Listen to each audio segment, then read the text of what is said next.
A Human Rights Watch report released on Monday says the Burmese government is complicit in a campaign of ethnic cleansing targeting Rohingya Muslims in Arakan state. The report says local authorities helped forcibly displace thousands of Muslims in June and November last year. Local government officials and Buddhist monks encouraged Arakanese residents to coordinate attacks on the Rohingya. There are no indications that the government has seriously investigated or attempted to hold accountable those responsible for planning, organizing, or participating in the violence. Government security forces either did nothing to stop the violence or participated in it. But they did oversee the digging of mass graves or perform the digging themselves in 4 areas that Human Rights Watch found. The report says the authorities did little to stop the unrest. So despite very clear warning signs of imminent and serious violence, and despite humanitarian and human rights implications of what was happening, the government authorities did nothing to intervene to stop it. Not only did they fail to intervene, but government security forces and authorities destroyed mosques, effectively blocked humanitarian aid to Rohingya populations, and at times acted alongside Arakanese to forcibly displace Muslims. And again, this was the period of time before the wave of violence in October. The Rakhine Nationalities Development Party said the Rohingya have an agenda to take over Arakanese land.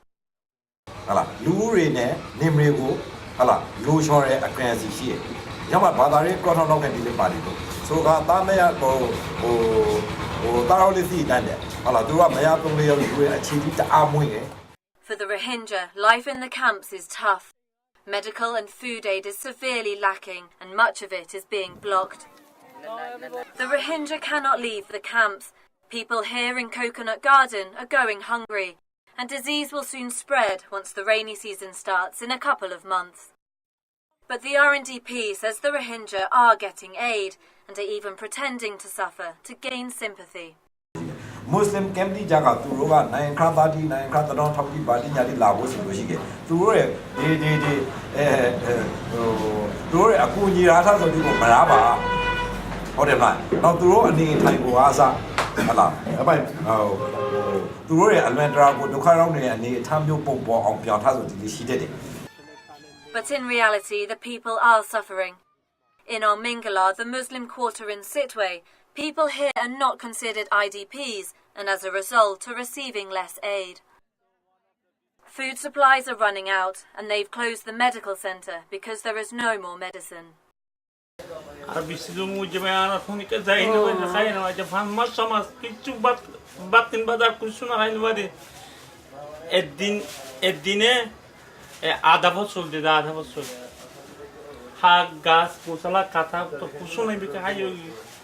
The report says during June and November, local government and Buddhist monks distributed pamphlets and anti-Rohingya propaganda, denying the existence of the Rohingya and calling for their removal from the country.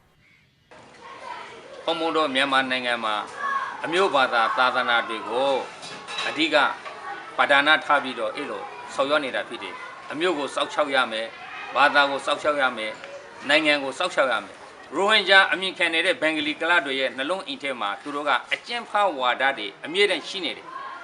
Ong Min is from Mingala. He thinks the government exploited the distrust between the two communities. This violence took place in this Rakhine area because government choose this area because they know very well different view and different mistrusts between the Rakhine and Rohingya. So they did very systematically this violence among the Rohingya and the Rakhine people. Without aid, food or protection, hundreds of Rohingya are fleeing Arakan state in boats. Heading to Malaysia or Indonesia to escape the violence, many have drowned in the perilous waters.